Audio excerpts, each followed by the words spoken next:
나라 국간이라고 이야기할 수 있죠. 외환 보유액이 늘었습니다. 그런데 이게 늘은 게 경제가 굉장히 좋아져서 외환 보유고가 는 것은 아닙니다.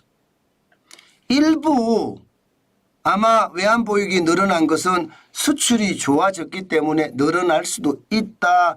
이렇게 이해할 수는 있지만요. 전체적으로는요. 이것 때문에 이것이라는 것은 달러의 약세입니다. 달러의 약세 때문에 외환 보유액이 늘었습니다.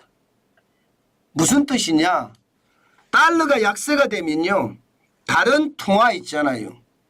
뭐 예를 들어서 유로와 엔화, 파운드와 뭐 위안화도 그렇고요. 러시아의 루블화도 그렇고요. 뭐 호주 달러도 그렇고요. 캐나다 달러도 그렇고요. 이게 올라갑니다. 올라가면 달러로 환산하면 더 많은 달러가 되겠죠. 그래서 외환 보유고가 늘어난다는 뜻입니다. 그러면 얼마나 빠졌느냐. 지금 달러 인덱스를 보면요. 지난 12월 28일에 100.91까지 빠졌었어요. 달러의 약세가 심각하죠. 뭐 심각하다고 생각할 필요는 없는 것 같고요. 그렇게 그냥 바라보는 정도로만 봐야 되겠죠. 그래도 100.91이면 그동안 말입니다. 2022년 9월 27일에는요. 114.11까지 올라갔었고요. 작년 10월 3일에 106.72까지 올라갔었잖아요. 그런데 12월 28일에는 101.11까지 떨어지니까 이게 외환 보유고를 환산을 해봤더니 결국은 외환 보유고가 올라갔다 그런 이야기입니다. 그럼 얼마나 올라갔느냐? 지금 보시는 것처럼 말입니다. 2023년 11월에는요. 4,170억 8천만 달러였습니다. 그런데 12월에는 4,201억 5천만 달러입니다. 4,201억 5천만 달러. 30억 7천만 달러가 늘었습니다. 뭐 30억 7천만 달러가 늘었다고 해서 이게 뭐 엄청나게 늘은 것은 아닙니다. 엄청나게 늘은 것은. 왜냐하면 말입니다. 30억 7천만 달러가 늘 때 그러면 다른 나라들은 어떻게 늘었느냐. 그것을 보면 우리가 느낄 수가 있거든요. 예를 들어 다른 나라들은요. 중국은요. 706억 달러가 10월 말 기준으로 늘었고요. 일본은 317억 달러, 스위스는 106억 달러, 인도는 157억 달러, 러시아는 163억 달러, 전쟁 중인데도 대만이 64억 달러 늘었습니다. 사우디아라비아 122억 달러, 홍콩이 86억 달러, 대한민국 42억 달러. 대한민국이 10월 기준으로 보면 그렇다는 이야기죠. 이걸 보면 여러분 결국 말입니다. 12월 달에 지금 30억 7천만 달러가 늘었다고 하더라도 다른 나라가 늘은 것에 비하면 여전히 적지요. 여전히 적습니다. 그만큼 말입니다. 이게 외환이 아직까지는 넉넉하게 들어오지 않는다는 뜻입니다. 경상수지가 흑자가 났다고는 이야기를 하나 이게 한꺼번에 많이 들어오지 않으니까 외환이 여전히 힘들다 이렇게 보입니다. 전체적으로도 보면 말입니다. 지금 유가정권이 16억 달러 정도 늘었습니다. 예치금은 13.8억 달러가 늘었고요. 아마 예치금은 계속 늘릴 거예요. 지금 보시다시피 219억 8천만 달러죠. 이 예치금이 현금으로 바로 쓸 수 있는 돈이잖아요. 이거 늘려놔야 되거든요. 위기에 대한 대비책도 돼야 되고. 일반적으로 말입니다. 평시에는요. 저 예치금이 뭐 한 150억 달러에서 200억 달러 사이가 되는 경우가 많습니다. 지금은 조금 늘려놨죠. 실제로도 조금씩 늘려놓습니다. SDR이라고 해서 IMF 특별 인출권도 151억 8천만 달러고요. IMF의 포지션은요. 46억 3억 달러인데 언제든지 지금 빼서 우리가 활용할 수 있는 겁니다. 금은 47억 9천만 달러. 12월 현재 전체적으로 보면요. 유가증권이 3,736억 7천만 달러로 전체적으로는 4,021.5억 달러가 되고 있습니다. 전체적으로 좀 늘어났다고 이야기는 하지만 여전히 불안하죠.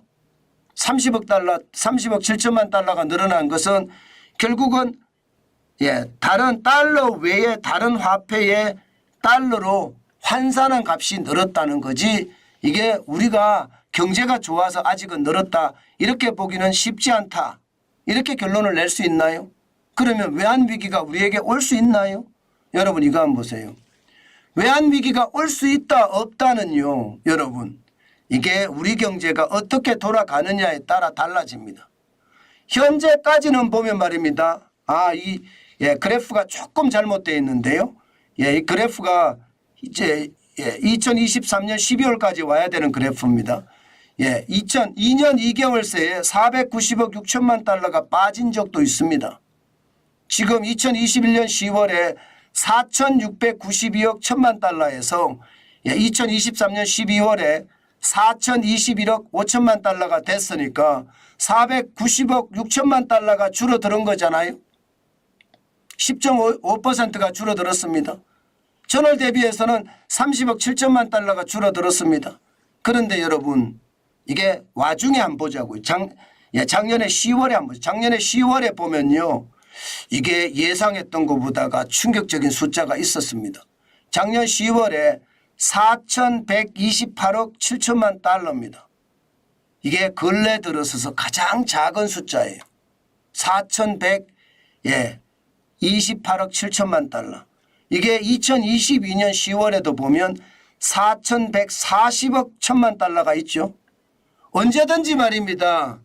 외환위기는 저는 있을 수 있다고 생각합니다. 당장의 외환위기는 저는 닥치지 않습니다. 왜냐? 4,200억 달러 이상의 외환 보유고가 있으니까 충분히 막을 수는 있지만 이게 시간이 걸려서 문제가 해결되지 않으면, 예를 들어서 달러가 계속 이렇게 들어오지 않으면 이렇게 설설설설 이렇게 빠져나가다가요, 언젠가는 외환 보유고가 점점 줄어들면서 위기를 맞을 수도 있다는 그런 이야기예요. 실질적으로 보면 말입니다. 월별로 빠져나가는 것을 보면 작년 경우 말입니다. 오른 것보다가 빠져나간 돈이 더 많았습니다. 2022년엔 충격적으로 빠져나갔고요. 2022년 9월에는 한 달에만 196억 6천만 달러가 빠져나갔잖아요. 엄청나죠.